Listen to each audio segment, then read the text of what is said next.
Welcome to Storm Tracker, your eye on the storm of your Carolina Hurricanes, and your home for the best insight and analysis to keep you totally informed on what's happening with the Canes. Whether it's the latest news on the ice or off the ice, we've got you covered. Now let's begin. Here's your host, Tom Ray.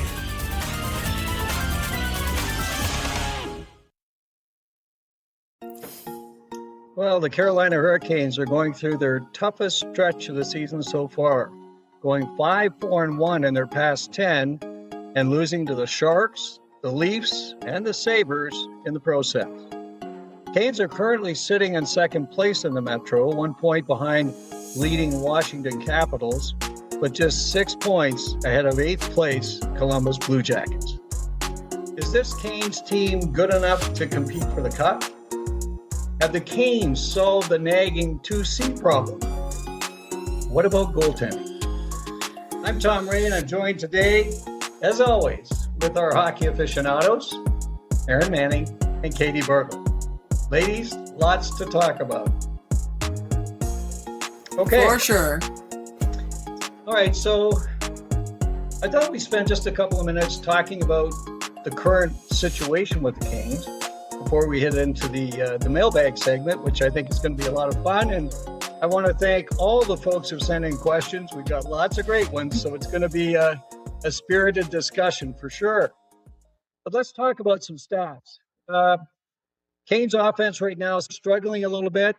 They seem to score a bunch one game and then go some games with very few goals. But here we are with our top scorer, Sebastian Aho, sitting at 47th.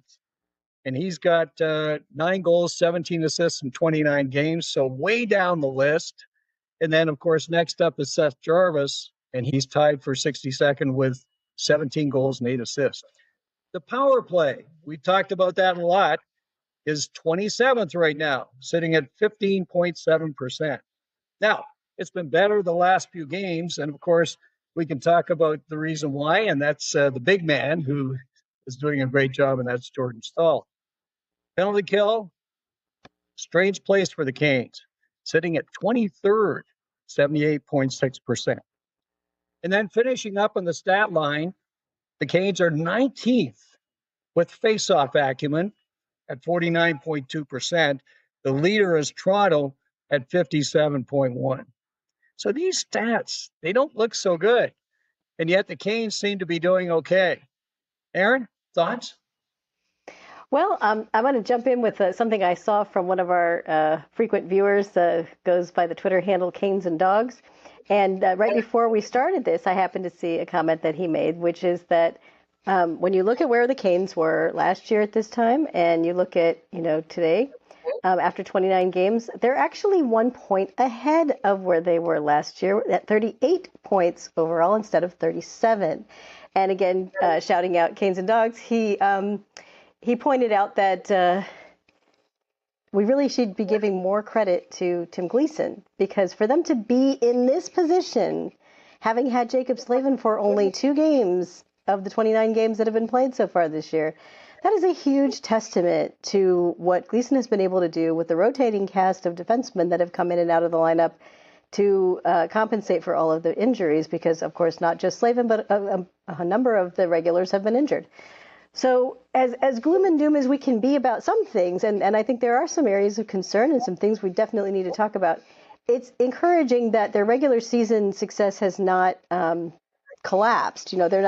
They're certainly not in the position of one of these teams that just kind of takes the regular season off. We see that a lot of times, I think, from both of the Florida teams and some other teams in the league. They're still battling through. What's going to happen when they get Slavin back and they start being able to, coalesce as the team that they need to be? That's I think where our areas of concern are. What needs to bolster that? One thing I will point out, you were pointing out the scoring numbers just now, and even though it's true that Aho and Jarvis are not, top of the league in terms of total points accumulated, right now Seth Jarvis is the 9th goal scorer in the league. He is at 9th in the league for goals. So he is, he's actually tied with a number of people, Brendan Hagel, Tom Wilson, Leon Draisaitl. So he is one of the top goal scorers in the league this season, and he's on pace for a ridiculous number of goals as well if he can keep it up. That is a huge bright spot, and I think that that's another thing that we can focus on when we look at where the Canes are right now. Katie? To piggyback off of that information from Erin, also very positive that the Canes are tied for 7th among all teams as far as goals scored, period, across the board. So while our individual stars might not be producing at the pace that we would be hoping for them to produce, or even some of our supporting cast as we get into talking about that second line, the team overall is getting a lot of production from all over. And, sitting 7th in the league is nothing to sneeze at with where they're at in the standings and how they're able to find a lot of contributions from different members. And I mean, just look at the season that Jordan Staal has been putting together so far. I mean, he is scoring goals at a pace that I haven't seen him do for almost as long as I've been a Canes fan. It's been great to see his contributions and his enthusiasm. So there is plenty to like. Another big bright spot, I would say, is Shane Gostisbehere. Oh yeah. We all knew he was going to be a positive force for good, especially in the offensive zone, and he has lived up to that. I think the last time I checked the stats when it came to points per game or points per 60, he was behind only Cale Makar as far as that kind of production. So I mean, phenomenal work from Ghost. But not only that, but he has done a lot better in the defensive zone than his reputation would suggest on a typical season. He's still not the stellar shutdown defenseman. No one would ever accuse him of playing like that, but he has been really, really solid in breaking up a lot of plays and keeping the puck away from the goaltender. So between the depth scoring that the team is enjoying, as well as the offensive production from Ghost, where there are some concerns in some areas, they are being offset by positives in other areas, and we definitely need to appreciate and enjoy those and not overlook them as we move forward in our discussions. For sure. I mean, some of the heavy scoring was earlier in the year. I think as things have gotten tougher, we've seen that the goals have been a little bit tougher as well. And we do have some players that have gone extended periods with not much to show for it.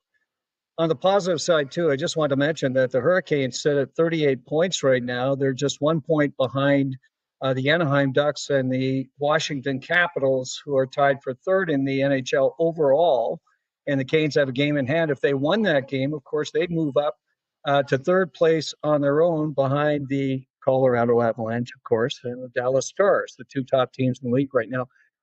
So despite all these concerns, the Canes are getting it done. It's amazing. And you think about the fact they're doing it without Jacob Slavin, and that's a testament to so much. And, we have to talk a little bit about the young players on the blue line. We've mentioned them over and over again. And I think certainly Alex Nikishin and Yoel Nystrom have done a great job. And they just continue to do stuff. And even last night, I thought Nystrom did a great job aiding that goal last night that helped the Canes get back into the game. He's a guy that I think, again, tough decision what they're going to do with him.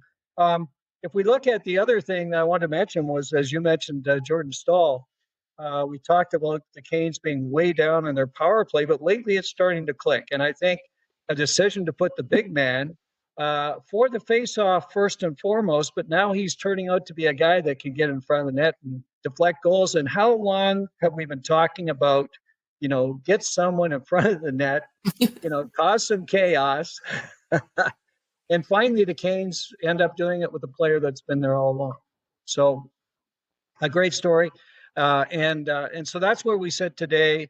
Lots of heavy lifting left. So let's segue this into the some of these tough discussions that Caniacs have sent into us, and we really thank you for that as we move into the mailbag segment. And let's kick it off with our first question from Tucker Blankenship. Tucker says, are the Canes closer or further from winning a cup than they were 12 months ago?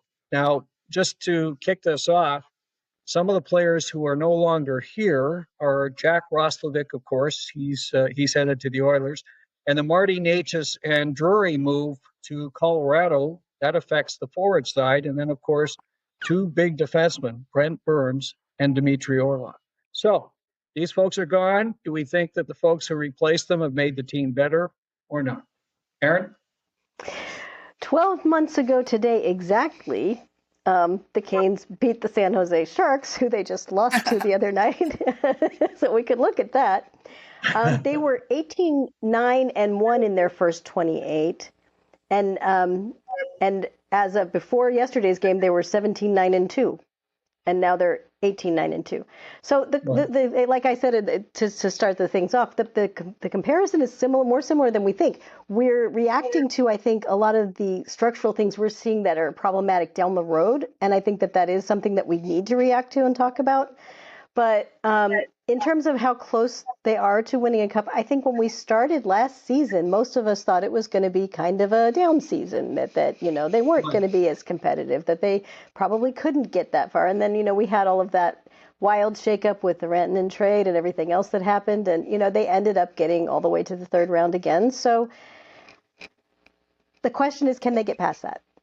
I think when you look at this season's roster, it's a little bit difficult to see them winning the cup as they are presently constructed for a number of reasons. Were they closer to that last year? I think if they had not had some of the injuries they had in going into the playoffs and having two rookie defensemen, they were probably closer to being able to beat Florida last year than they are right this minute, had everyone stayed healthy. And of course, that's one of those things in the playoffs. We could theoretically, hypothetically, we could stack the Canes roster with all the people we would personally like to see on there, and then half of those guys could be injured. You don't know how the playoffs are going to go in that regard. And it's always a frustrating thing when teams are, right on the cusp and they get in there and then they just can't get far enough because they don't have enough healthy bodies by the time you get to the third round. It's hard, though, to look at the roster right now, right this minute, though, and say that they're better. I think there's room to make improvements. Katie, do you think this team is closer or further from winning the cup? I'm going to say further, but for one reason only, and that's because I feel like last year's group was more cohesive.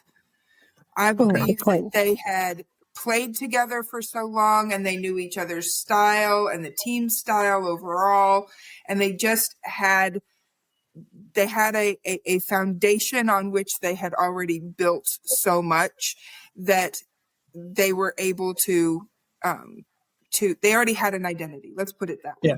This team has an identity, but there's still so many people who are getting acclimated to it. Plus having a big voice like Slavin out, which we have mentioned, has affected that, as well as, a lot of people on X want to say, it's good riddance. We don't have Brent Burns anymore.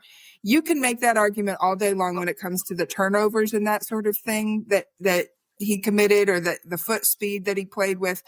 But when it comes to a cohesive locker room, I think the Canes really are missing Burns, and they are finding their voice. They are finding their identity, but it's coming at a slower rate. And so the fact that they have achieved the same level of success as last year's team without that cohesion and without those same locker room voices like the ones that they lost with Burns, I think is a real testament to them. And it shows that there is a good opportunity for them to become a better team than last year's. They are just going to need to stop playing as individual strong players and become more of a collective unit that are pulling together each in their own way. And once that clicks and that settles in, then we're going to be talking. Well, I think you've hit it on the head. For me, losing Burns and even Dmitry Orlov, those guys played heavy minutes. They were tremendous on the PK. Our defense is a different look and feel. Yeah, we're missing Slavin, but notwithstanding that, it is a different look and feel.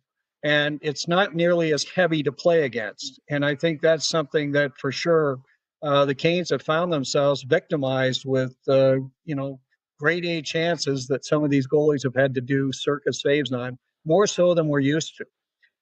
And I think that's a big loss. And of course, Marty Necas, I mean, he's otherworldly now. So I got to say that we miss Marty for sure. My feeling on all of this, I don't think the Canes are closer. I think they have some work to do to get there. So let's move on. And this is actually part of the reason I think that the Canes are a little concerning. And this is from Canes Time, and he says, "Do you guys think Stankoven is the right 2C fit?" Now, this is one of the hottest discussions these days for sure. Katie, why don't you kick this one off? No. How's that work? No. I honestly, I didn't see it at the beginning of the season, and I was willing to give it a try, see how it works, see how it goes. Yeah. And it has less to do with how effective I think he is as far as creating time and space for his wingers. We've seen Jackson Blake do well on that line. We've seen Ehlers have his shining moments on that line. So he has facilitated, but we need more from Stankoven than to just be a facilitator. He has an energy. He has a passion, a fire with the way that he plays. And it's all really muted right now because of the pressure and the stress and the responsibility of trying to be the Canes 2C with all of the face-offs and with being the defensively responsible one and all that entails in Rod's system particularly.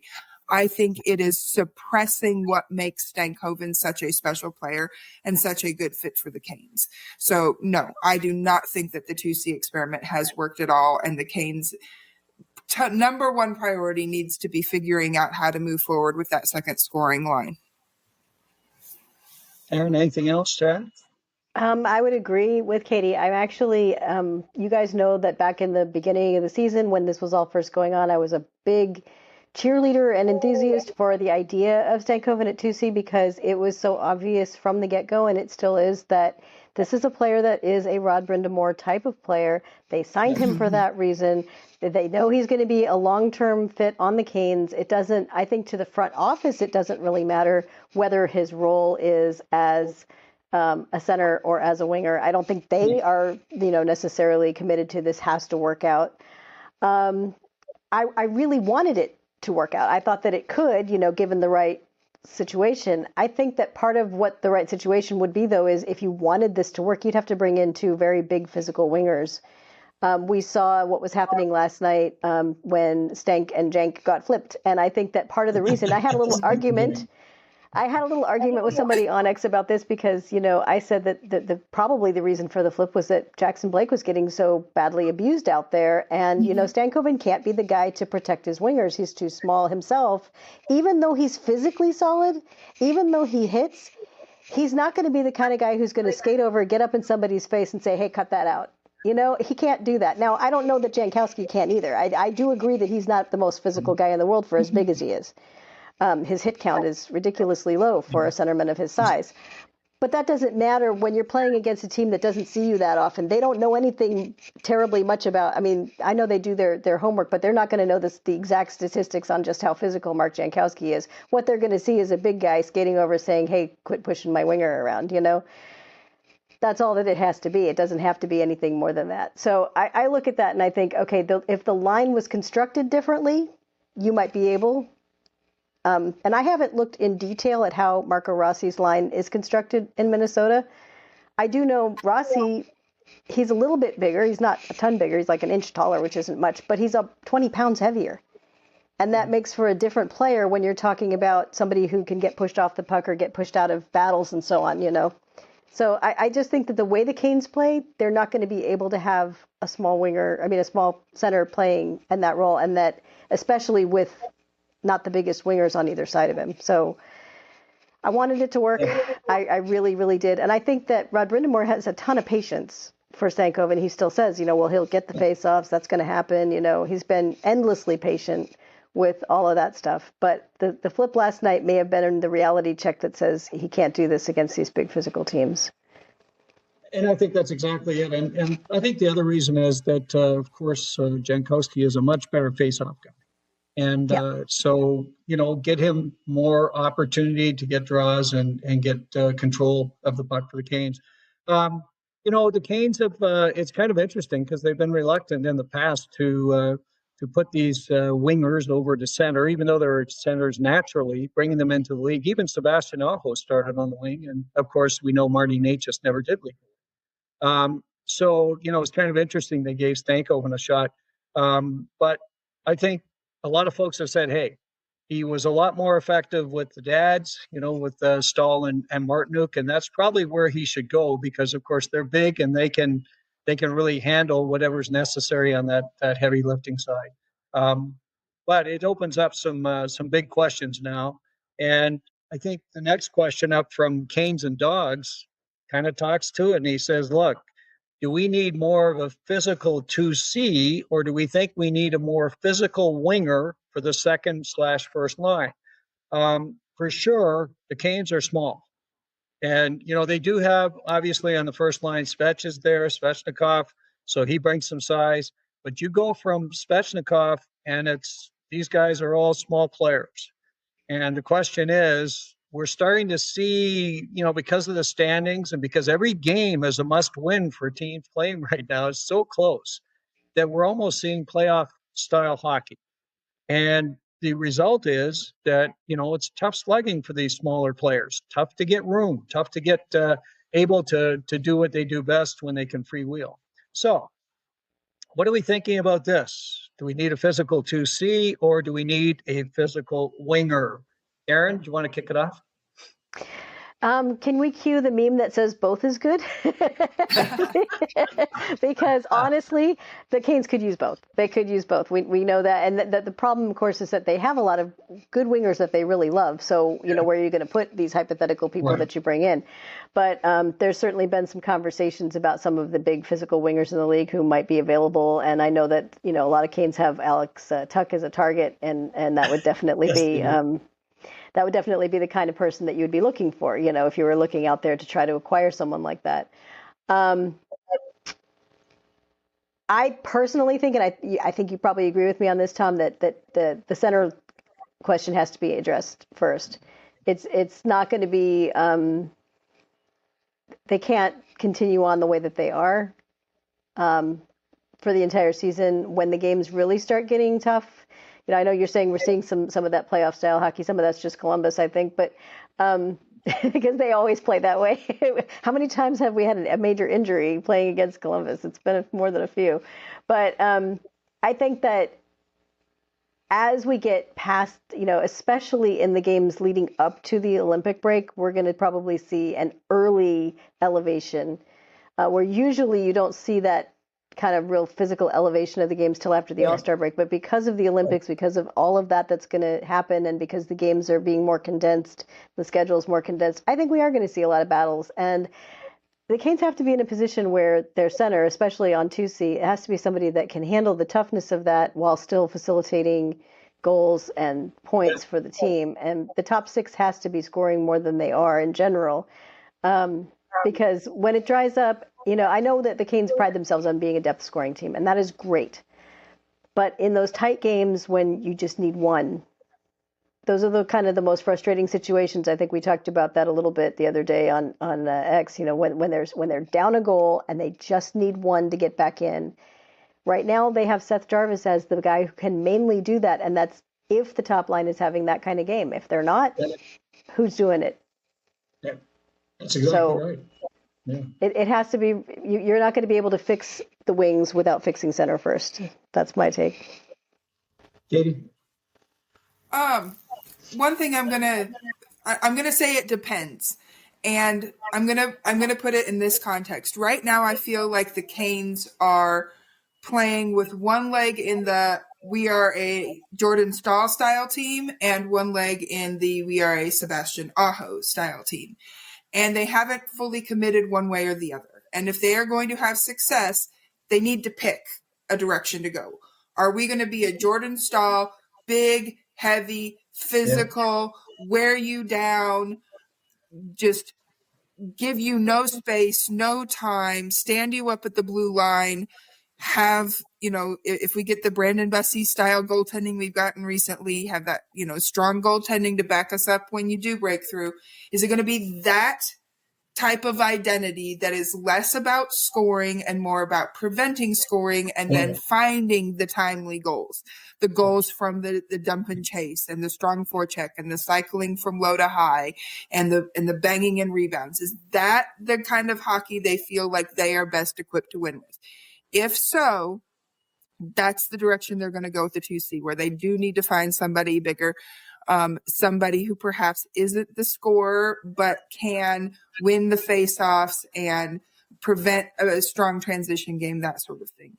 If they decide to go more of the Aho route, where they want to play a stronger rush type offense, and they want to push the pace, and they want to make teams react to their speed and their playmaking, then you're going a different direction. Then they need to find a 2C that has those skills, that has that foot speed, has the size and reach and playmaking abilities in order to be the play driver on that line and create time and space for his wingers to find those soft spots or get open for one-time shots, that sort of thing.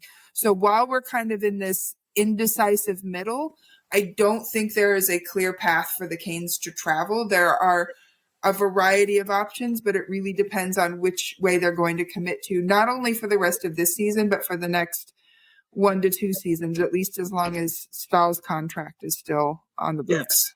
Yeah. Well, I mean, one thing we're seeing is that Jordan Staal, his contribution and basically his role is as critical as it's ever been for the Canes. And even though, the clock ticks on for him, he's continuing to be the guy and the go-to guy many times.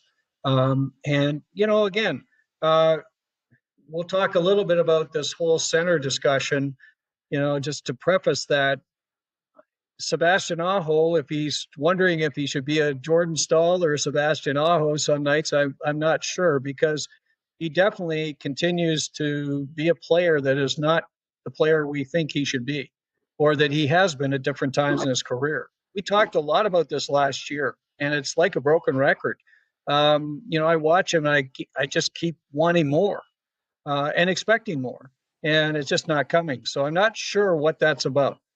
Part of it depends for me on where the messaging is coming from Aho. I'm thinking they're leaning more towards being that Jordan Staal type, their style team, and they're asking Aho to play more like Staal, that they're okay giving up some of that offense in order to use that line to shut down other teams' top lines, especially on the road when those teams have last change.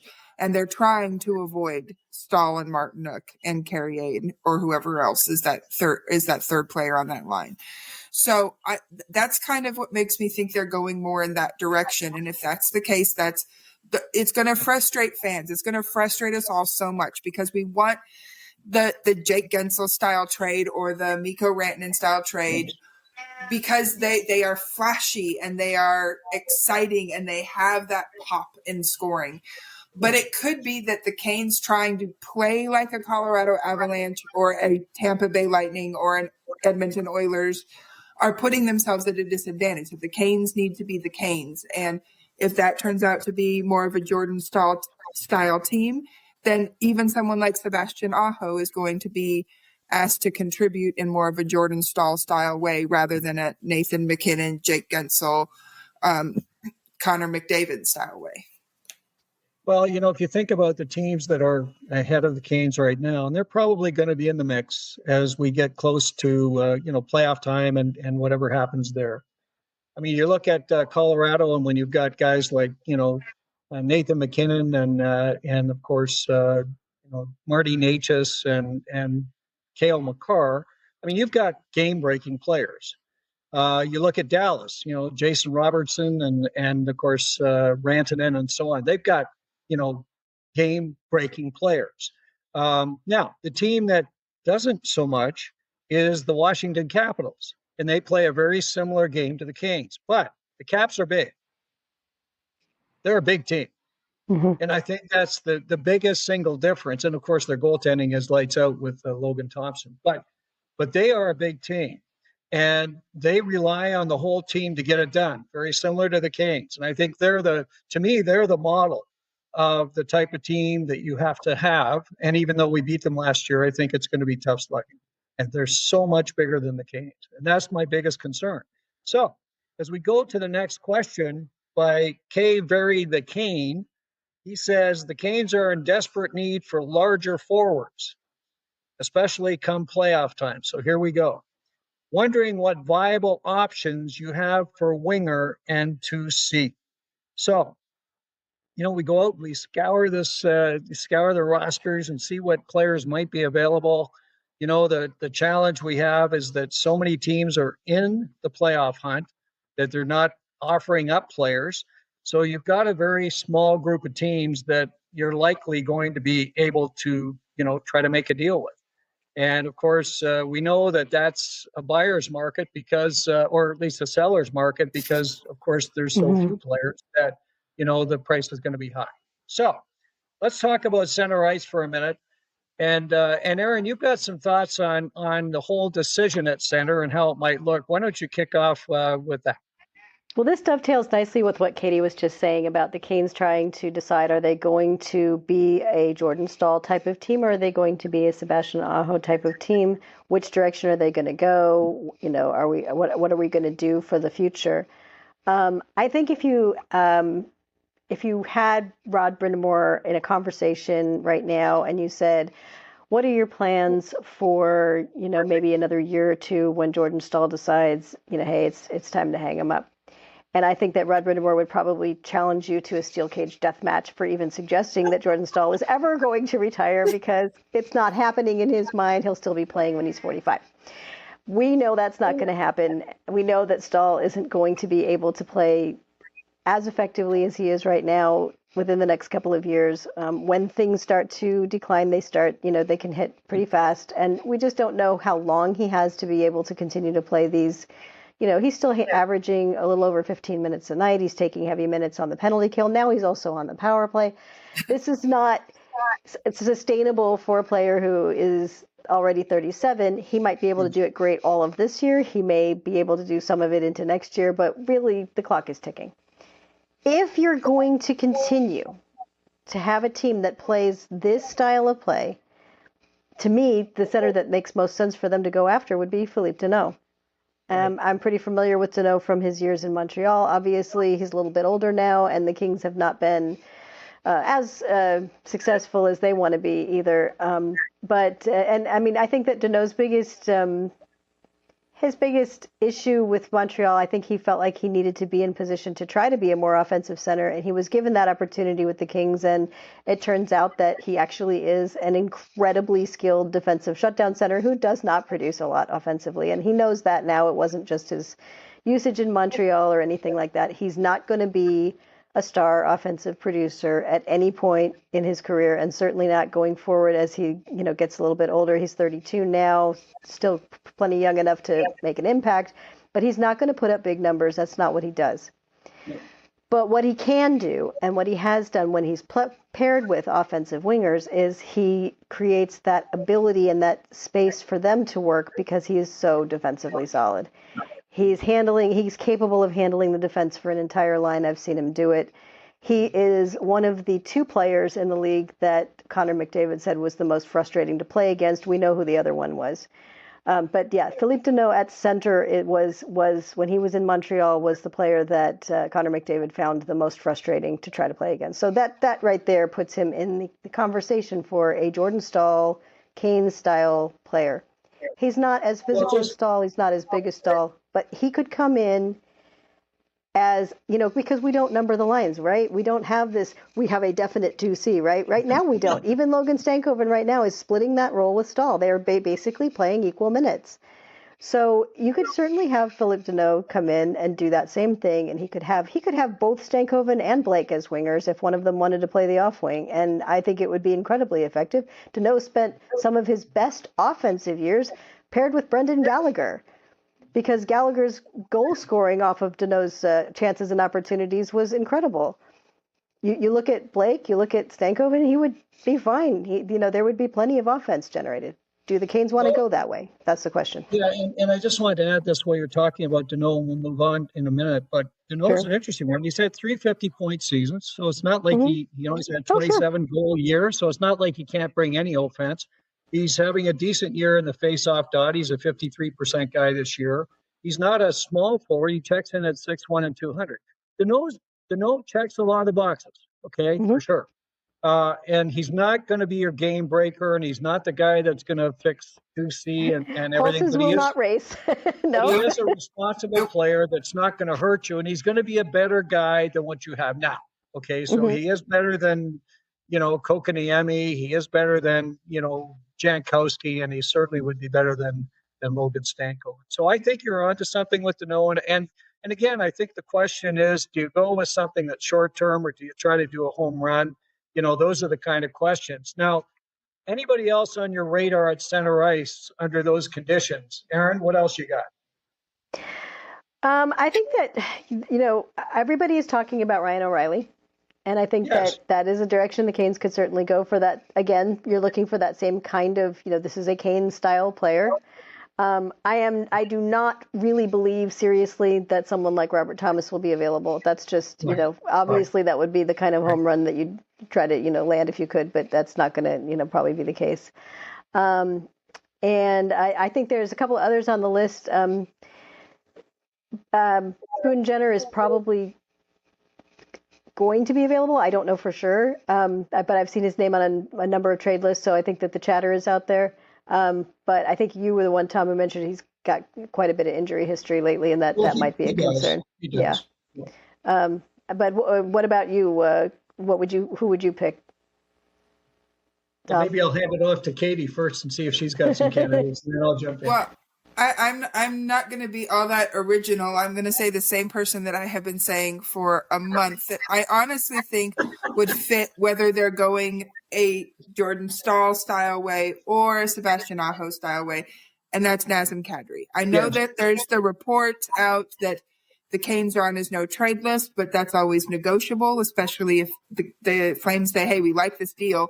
Let's go to Kadri and give the Canes permission to talk to him and try and convince him that this would be a good spot for, because number one, he has that leadership. I think he would be a really good voice in the locker room. Like I said, the Canes are missing Brent Burns' voice. Kadri would be a positive addition to that locker room. And he has the goal scoring to kind of go more in the Aho direction. He also has the toughness to go more in the Stahl direction. He doesn't have the defense really, but because of the way he plays, especially if you put him with wingers that have a little bit more defensive responsibility. So maybe put Jarvis with him and move Blake up with Aho, something along those lines. Then that would offset enough that he would still be effective as that second scoring line center. Yeah. And he also he has a snarl to his game that just makes him an absolute pain to play against. And when you bring up teams like the Washington Capitals, Kadri is like 6'1", but he plays like somebody with the attitude of a 6'3", 6'4" kind of guy. He gets in your face. He drives you crazy. I think a lot of the reason that the Avs were able to beat the St. Louis Blues back in their cup here is because Kadri drove the Blues absolutely batty with his behavior. And, he got injured. He came back. He gets under people's skin, but he doesn't just do that. He follows through with the scoring, with the playmaking, with the other positive aspects of his play. So until he gets traded somewhere else, and please do not let it be the Dallas Stars, like has been rumored all over Twitter, that Kadri and Rantanen on the Stars together. Yes. No, please don't. But until he gets traded, that's who I am going to be holding out hope for, because I really think that he ticks so many boxes.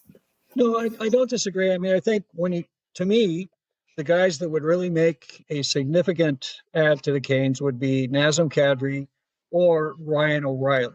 I'm a huge Ryan O'Reilly fan. He's a guy that, again, he's 34 years old, sure. but he's a tremendous face-off guy. He's sitting at just about 58% in the dot this year. He's had a number of big seasons, of course. He can still really make a difference. And I've been watching him really closely with some of the Preds action, and he's playing well. So he's a guy that checks in at 6'1" and 207. So he does check the box of being a very substantial center iceman. And I think, again, he plays a hard game too. So those two guys, I think, would be at the top of the list of what I think might be available. And then you go down, and Danault, again, would be, I think he'd be a solid ad. He's not going to bring the offense that those guys bring for sure, but he's a solid ad.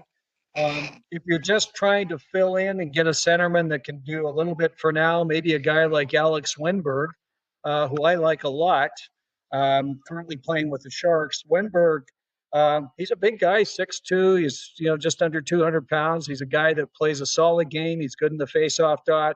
He's not going to hurt you defensively. He's a great penalty killer. He does a lot of good things for you.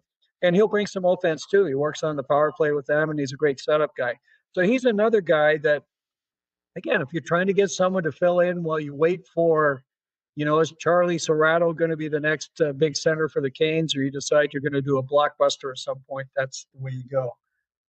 If they're going to do a blockbuster, we have to end up back with EP40. They've got to be looking at Elias Pettersson. Because I think there's an opportunity to do a deal with Vancouver. They're in a situation that their situation is going to change dramatically because of a lot of things that are going on there. And I think they would probably be a team that would be looking for a number of prospects and players that could come in and make a difference. And I think you can make a deal with them. So he's a guy that, again, not the best face-off guy, but boy, he can play. And he brings size as well. So the center ice situation is a tough one. We've talked about this a lot. Not a lot of options. And I know some folks are talking about Tage Thompson. Tage Thompson, I don't believe will be available. And if he was, you'd have to pay a king's ransom. I'd be happy to get Thompson. And okay, if he switches over to the wing, I can live with that because he's a guy that's going to score 40 or some odd goals for you. But I don't think Thompson's going to be available. So I think that's really off the table. If we go to the winger side, okay, and folks are asking, what do we see as viable options on the wing? Canes are loaded right now with wings. They got a lot of wingers that are solid players, but they're smaller players for the most part. Is there an opportunity to change that up a little bit? Who do we see on the wing that we kind of think, hey, if this person could be added to the Canes, I think that would be an improvement because that's always the mantra of Eric Tulsky. I want to improve this team. So anybody on that list? Katie, is there anybody on the wing that you like that you'd say, go get him? I mean, I'd be hesitant as far as the wing until we know what the second line center looks like. I think that domino has to fall first. Everyone likes to talk Alex Tuch out of Buffalo, sure. And the longer he goes without signing an extension, the more possible that is. But as you mentioned, they're full on wing. So if they bring in Tuch, where does he go?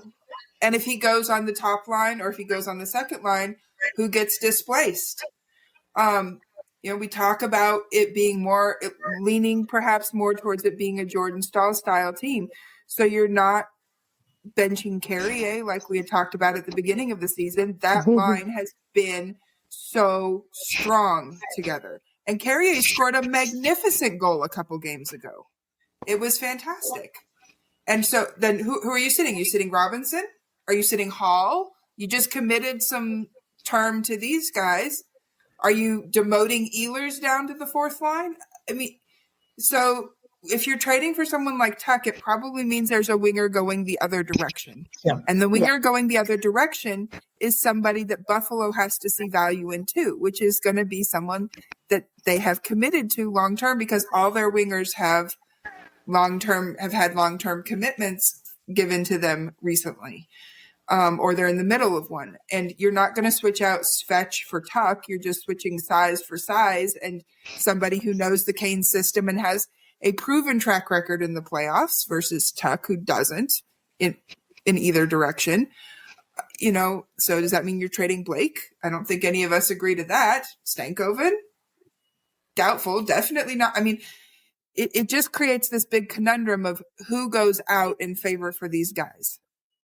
But, Katie, that's the challenge here, I think, is that the Canes do need to get bigger and better. So are you trading Stankoven? We all love these guys. Sure. We love Nikolai Ehlers. We love Jackson Blake. We love Seth Jarvis. We love all these guys. So which one are you trading, Tom? They're not getting into the cup. Which small winger are you trading? Which small winger are you trading so the Canes It depends on who I'm getting in return. It depends on who I'm getting in return. You're getting Alex Tuch. Which winger are you sending back to Buffalo for Alex Tuch? I'm not necessarily. I would send Stankoven in that deal. Okay. For sure. Yeah, that's who I would send. I would send Stankoven. For sure. I don't think that they're going to start dangling Stankoven or Blake in trades unless there's a really big fish that they want to go after. That's what I'm talking about. None of these guys on the current list, they're all guys that I would say would be nice to have if the Canes could fit them in and if they didn't cost the earth, but they're not as necessary to the team as the centers are. As a center is. We don't have the necessity. 2 years ago, Philip Forsberg scored 48 goals. That was 2 years ago. No, but he had 31 last year. This guy is a tremendous player. I mean, he is an outstanding forward. Well, and the other thing, if you get someone like Philip Forsberg, it's worth parting ways with one of our current roster players because he'd have to have Forsberg would have to have a roster spot. Yes. And you have someone like Bradley Nadeau waiting in the wings. So if Forsberg that's gets what I was just going to get to is you're not thinking about the prospects later on. Then you can still fill with more young guys because of the way that the Canes have drafted. They have the Bradley Nadeau or the Felix Hungerstorm or whomever that can come up and be competitive the same way that Stankoven and Blake have been competitive. So the issue is right now, if you're bringing in a winger right now, there has to be a roster spot for him, which means you have to make a roster player decision, not a prospect decision. Someone like Forsberg, I think, has a better chance of becoming more of a Gensel-style player with the Canes than a Rantanen-style player with the Canes. Absolutely. And that's part of what they're going to have to look at is when they're modeling who they're going to try and get. Because Gensel was successful. I mean, I think most fans see him as the one that got away. Because of the transition between the GMs at the time and the weird cap space. So I think there is a sweet spot out there, but they've got to thread that needle because if they miss one way or the other, they're going to either have a unhappy player or an unproductive line. But they could trade the player like they did with Rantanen and get a bunch of draft picks and prospects. If they do it soon enough, they got to get it done soon enough. No, I mean you're onto some good stuff, but I keep ending up in the same place. No, we should probably keep going if we want to answer the questions. The team has to be better. It has to be a better team. And one of my concerns is we've got a pop gun offense. We really do. And I think it can be shut down. That's my biggest single concern. And that's why I'm looking to get someone that can put the puck in the net and do some of it on their own, kind of admission. But anyway, that's a great discussion. There's definitely going to be a lot more coming up. Okay, so let's move on. We've got a number that we've actually touched on through our conversations. The next one from Cody says, should the Canes move Svechnikov for an actual 2C that could replace some physicality? Jarvis is obvious off the table, and I doubt front office will want to move Ehlers, Blake, or Stankoven. Could a package with Kotkaniemi get a 2C that could last us? I think the answer is clearly no. If we're going to go for a top center for a long time, yes, you may have Svechnikov. You may have some of the other players we've talked about. Whoever it is that's doing the deal is going to want a player that can come in and make a difference for them. So I think that answers that one pretty quickly. Piper, you were excited about this one. I think, Katie, Piper's question was, who do you think needs to be traded on the Canes? I don't know if anybody needs to be traded, but who do you think might be the folks who should go in a deal? All right, so let's frame it this way. Why were Necas and Jack Drury the ones traded last season for Raymond? Because they were the ones in the past who had expressed discontent with their role in Raleigh. Both of them at one point had asked for trades. I think they both filed for arbitration as RFAs. Mm-hmm. They had that kind of lean already out the door. So who are the Canes players that you feel like have that? The only one that I feel has that is KK, because he just hasn't been given the leash and the time. And you can say whatever you want to about whether he's earned it with the time he's been given, yada, yada. That's a whole other discussion. The only one for me that feels like he needs to be traded is KK, because he and the team are not on the same page as far as who he is as a player and his role and his potential and his contributions. What that trade looks like, I think most of us think that he would be included in that 2C package, center in, center out, but it could happen in a variety of ways. As far as on defense, I don't think there's anyone that needs to be traded, but I think, as I mentioned with the Quinn Hughes thing, Nystrom would be somebody who would be a real target for a lot of other teams, because he's not established either in play and contractually with the Canes. He is a little older and more mature, so he's not, he's got that that kind of man stature already. He's not a kid, and can come in and really be a contributor on a mid-level team. So on the defensive side, I think that not necessarily that he needs to be traded, but he would be the best asset that the Canes would have for that. Yeah, I mean, there's a couple of other guys that could be in that group, because we do have a lot of defense person prospects. Of course, Dominic Fensori is a guy that a lot of teams would be interested in. He can run a power play. He's getting pretty close to being able to play in the NHL. You've got Charles Alexis Legault. A lot of teams would love Charles Alexis Legault, and there's no room for him on the Canes, frankly. There's nowhere for him to go. And that's the problem with all these guys. I mean, I think if it was me, I'd want to keep Nystrom of all those guys, because I think he's a guy that can come in and fill in accordingly. And I think the other guys are going to want to play. Charles Alexis Legault is almost ready to play full time. So he's a guy that would be a nice add to a trade, and I think would be good for him, because he'd get a chance to play as well. So lots of prospects we can push out. Kokaniemi, yeah, I think you're right on. Next one up from Slow Down and See Clearly. He says, strategically, from a roster construction perspective, is this a cup-winning roster? Well, we've already hit that. I think it's very clear that we don't believe it is. And I think basically his question is, what do we do with that? And we talked a lot about this, is trying to figure out, where do you try to solve the concerns you have? And the big one, of course, is the second line center position, or whatever line you want to call it. I do think that we need to say, though, that no, as it stands, but it is in a really good position with just a couple of tweaks and a little bit more time to gel together. It could become a really good cup contending team. We are not far away. It might not be there yet, but we are close. And I think that a lot of Canes fans are a little on the panicky side of things, where we don't need to be. This team is really good, a lot of good players. Just need a little time to gel and a tweak or two, and we're going to be very happy with the team. Well, one thing we haven't talked about, Katie, and it's kind of the elephant in the room, and that's goaltending. The Canes are riding it with Brandon Bussey right now.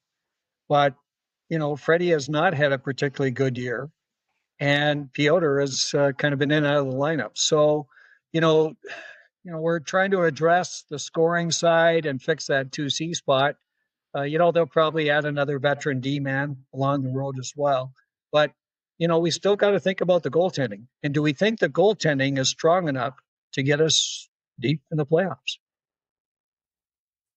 I think we have time before we have to answer that question. I would have said no, except because Bussey keeps surprising me. I keep thinking, that he had a nice flash, he had a nice game here or there, but it hasn't been out of this world, but he has played really well. And Brindamore keeps making the comments game after game, especially these last 2 or 3 games, about how he's making the timely saves. Yes. That's keeping the team in games. That's the goals that he lets in are not the ones that deflate the entire bench.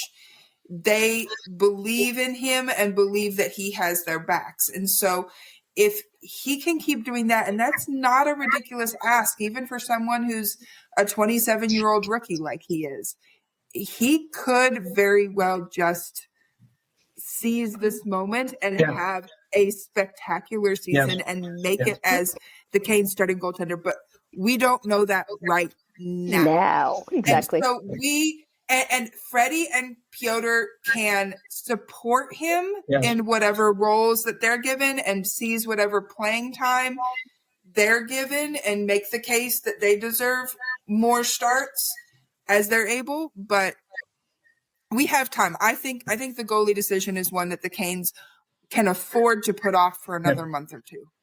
Absolutely. Well, and they clearly want to. I mean, if Bussy's the real deal, man, that solves a big problem for them, for sure. And you know what? We talked about this before. We talked a lot about Brandon Bussy. This guy, he paid his dues in the American Hockey League and was rated.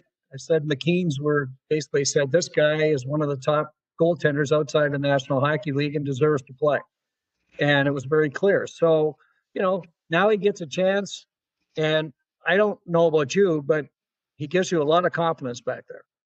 Like he makes saves that are tremendous saves that sometimes our other goalies don't make. And that seems to be the difference. And right now, I'm pleased to see that Rod Brindamore is actually riding this goaltender and letting him play. And he hasn't gone back to Fred, and he's not giving the handle to the opportunity to somebody else. So I'm excited about Bussy. I hope he is the real deal because 2 things. Number one, that solves a problem that we might have in the future. And second of all, the way he's playing, he can win games for you. Absolutely. And boy, I love having a huge goaltender, that can do the things he does. So it's good. Okay, so let's go to the next one from DMD. He says, if you could craft a Canes team to win a Stanley Cup with Rod Brindamore as the coach, who would be on that team and where would they play? Well, I think we basically said most of this team's okay, right? So do we think there have to be changes or what? Yeah. I reached out to her to make sure that we were answering because I could have taken this 2 different ways. And she said just in that, do you think that the players that we have now are slotted correctly in the positions they're in? And so, like you said, I think we've answered that pretty well, that we would, still think that Aho is the team's 1C, that Stankoven would be more effective elsewhere, but otherwise, and the defense, we haven't talked a ton about the defense, but the defense still has to get itself sorted out, and it can't happen until Slavin's back and has been back for a while. And that brings up an interesting question is, what does that 6-person D-core look like? Who plays with who? I mean, this is one of the hot questions. We still don't even really know. I'm wondering who's going to be with who when Slavin returns. Erin, what do you got? I think it should be Slavin and Ghost. I think it should be Miller and Chatfield, and I think it should be Nikishin and Walker. I think that's how it should go. I think that gives you your best chance. And I mean, Rod may have other ideas, but I wouldn't be surprised if we see something very like that. I don't think it's going to be Sean Walker on top and Gostisbehere paired with Nikishin. I think that we'll see Ghost get a chance on the top line. He's just been so incredible. So I think that would be huge. And he's playing bigger minutes, so he's definitely capable of doing it. I think that would be phenomenal because I think clearly that Alex Nikishin plays his best hockey with Sean Walker. So I think you've got to – it's kind of a win-win because, of course, Ghost would get the green light having Jacob Slavin with him, and then you get, Nikishin working with Walker. I think that's the way to go. I totally agree. And Chatfield and Kadri Miller, they play well together. So it's good. A lot of people don't realize that Walker is one of the most physical players the Canes have as far as playing the body and dishing out hits, because he's not the biggest guy, but he is one of the most physical. So you talk about Walker and Nikishin together on a pair, that is going to be punishing for teams to play against. No, I think it's a great pair, and I think the way that Walker's played this year, I mean, for sure. And I'd love those guys to get lots of minutes as the season goes on because they're fully capable of it. And, I've been talking a lot about Alex Nikishin getting a lot more minutes. I think he's a player that, and he's going to make mistakes. We know that for sure. But he's a guy that I think the more he plays, the better he's going to play for the Canes. And I think that's to accelerate his growth with the hockey team. I think he needs to play minutes. Okay, Ben has an interesting one. He says, "How different does this team look when it finally reaches cup-winning form?" Well, we kind of talked about that. You kind of end up in the same place in all these questions that what changes need to be made and where are the weaknesses in this hockey club. Erin, any thoughts on that? I think, we've like you said, we've covered it. They need to be bigger. They need to be a little bit stronger. Yeah. They need to be more aggressively in the offensive zone. They need to play more aggressively and with more, purpose when they get the puck and they're in the offensive zone. Couple of wild things that I'll throw out there just for fun, just taking this in a little silly direction. I would love for them to experiment a little bit with the kind of more of the hybrid defense system. I know that they are extremely good at man-to-man, and I think that's been one of their strengths. But again, this gets back to Katie's thing about, are we staying with the Jordan Staal mindset with the team? Are we going to evolve a little bit differently? I could see them, and this is not necessarily to get them to a Stanley Cup, but this is something that would, as they build a frequent contender kind of form, is that something that they would evolve to maybe if they end up going more of the Aho direction? And then, I think that if the Canes do not win a Stanley Cup in the immediate future, this year, next year kind of thing, we will see them win one for sure by the time Jordan Staal is playing 4C. And that is kind of not really a joke, because if Jordan Staal is the 4C on this team, then that means that the team has been constructed just absolutely brilliantly, and everybody above is able to pull that weight and do that job. So, watch out to the rest of the league when the day that Jordan Staal has to step back to a 4C role, or an actual 4C shutdown role. That is the day that you're going to have to watch out for the Canes to start winning cups, because they're going to do it.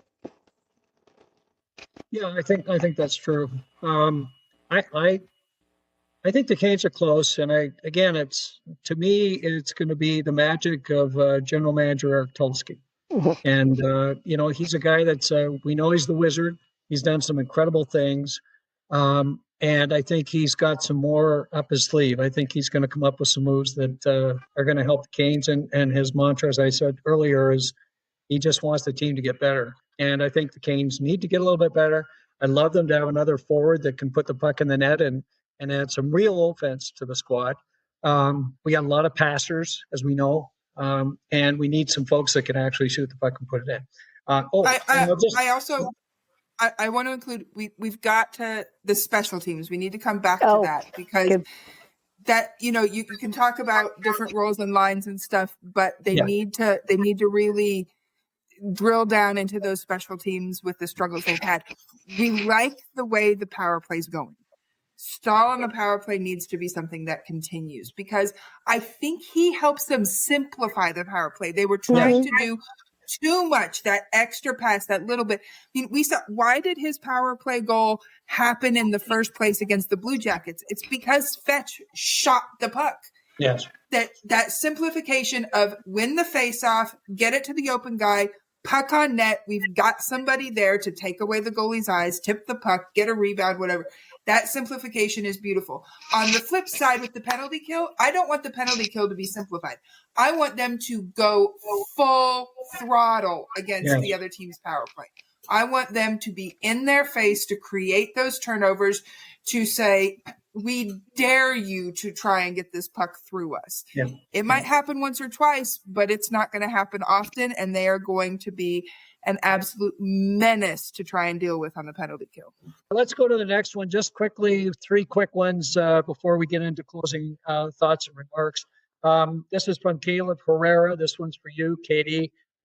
Just wondering about your thoughts on Jack Murray's season in Colorado so far. Do you think he's more effective in Carolina or Colorado? Is Colorado a better place for him? Drury definitely is a player who was grown in the Carolina Hurricanes lab. His face-off acumen and his puck deep board battle mentality. He will always be a Hurricanes player through and through. The problem is that there just wasn't a role for him on the Canes, and the Avs have needed that play from him, and he has filled in beautifully with that particular skill set.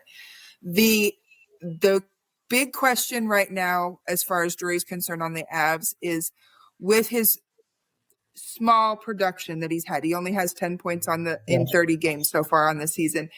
Is he enough as their 3C for their cup hopes, or would they be better served to have him be that elite level 4C that they know he can be, and try and pursue a higher scoring 3C that perhaps might not be as defensively responsible, but would more than compensate when it comes to goals and assists and that sort of thing. So that's the big debate. It's not whether he fits in Colorado. He fits great, and Bednar loves him, absolutely adores Jack Drury. But so we'll see.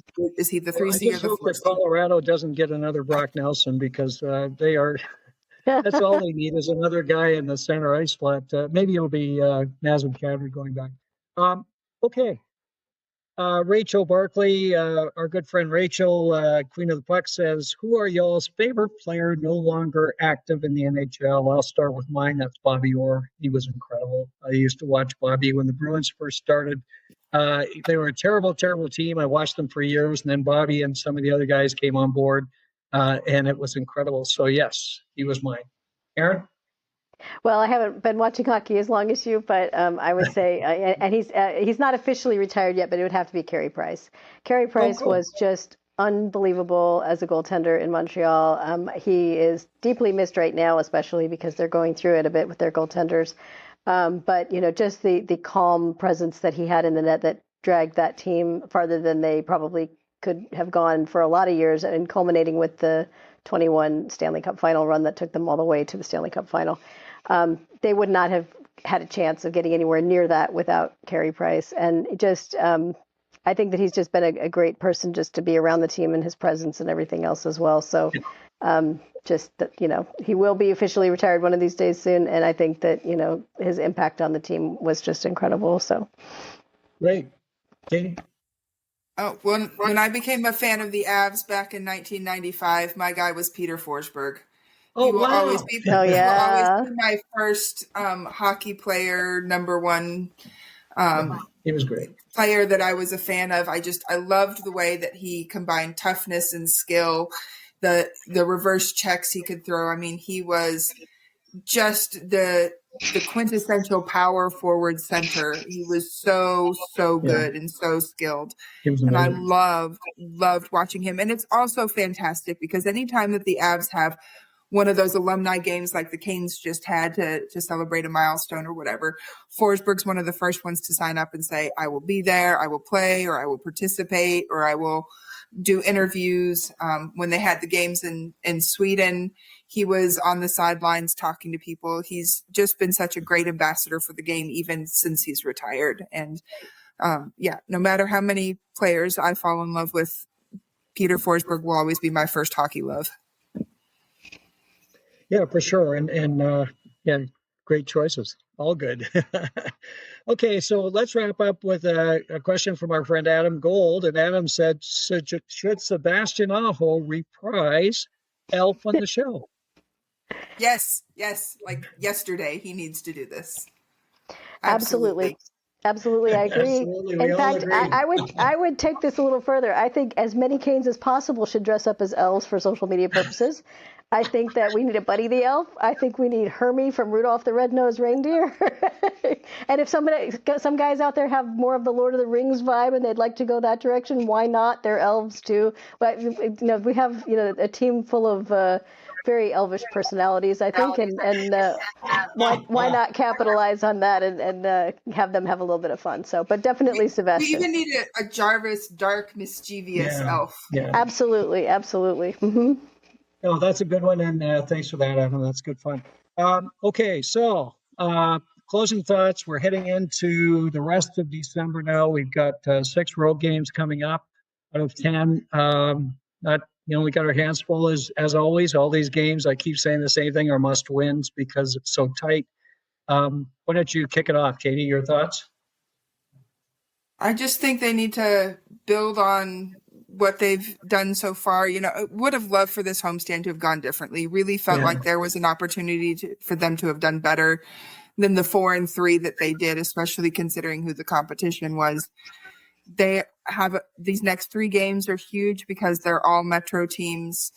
And this is an opportunity for them to either solidify being, if not the top, one of the top 2 teams in the Metro, or put themselves at risk at sliding down and letting Washington expand their lead or letting Philadelphia catch up to them. So these next games are going to be crucial, but they have a lot to the good, especially with Bussey, especially with Stahl on the power play, especially with Jarvis scoring goals. So let's just hope this next little run keeps them where they're at and they don't backtrack too much.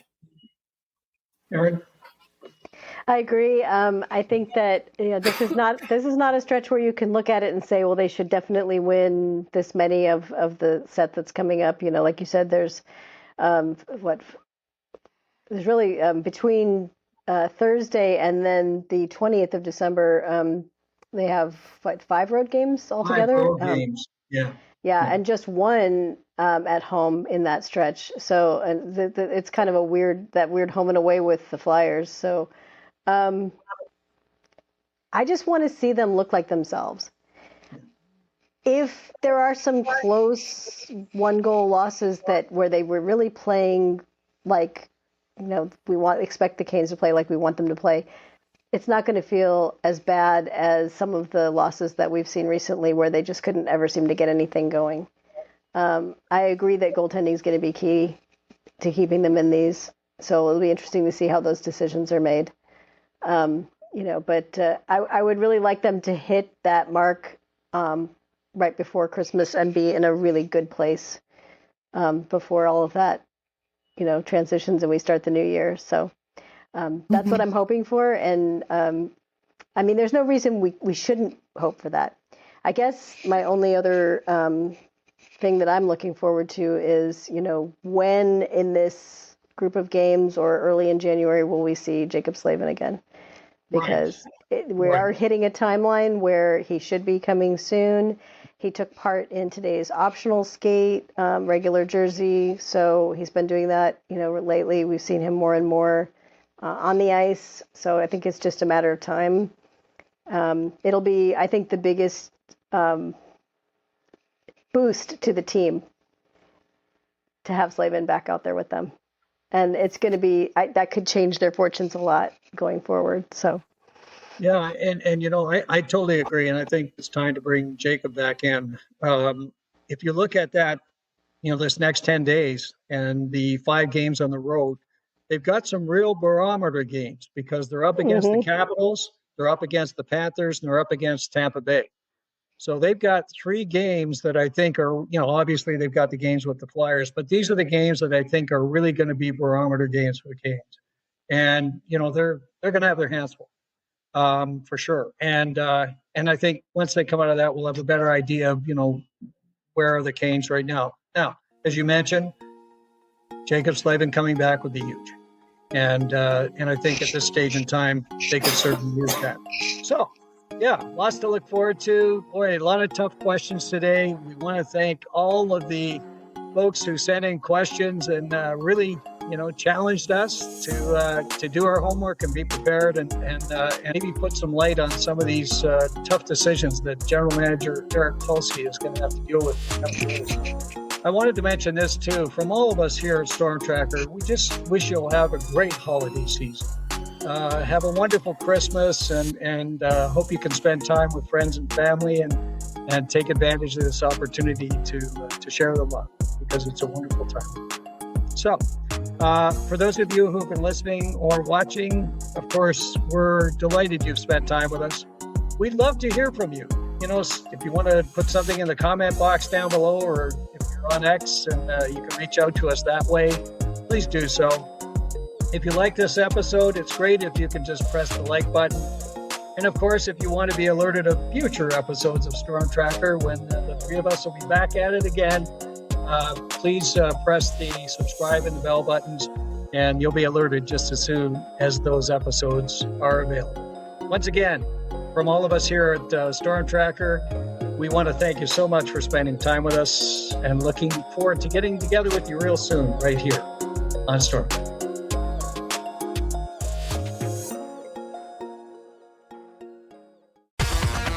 Thanks for listening. Be sure to like, subscribe, and tell your friends for everything with the Canes you need. Storm Tracker.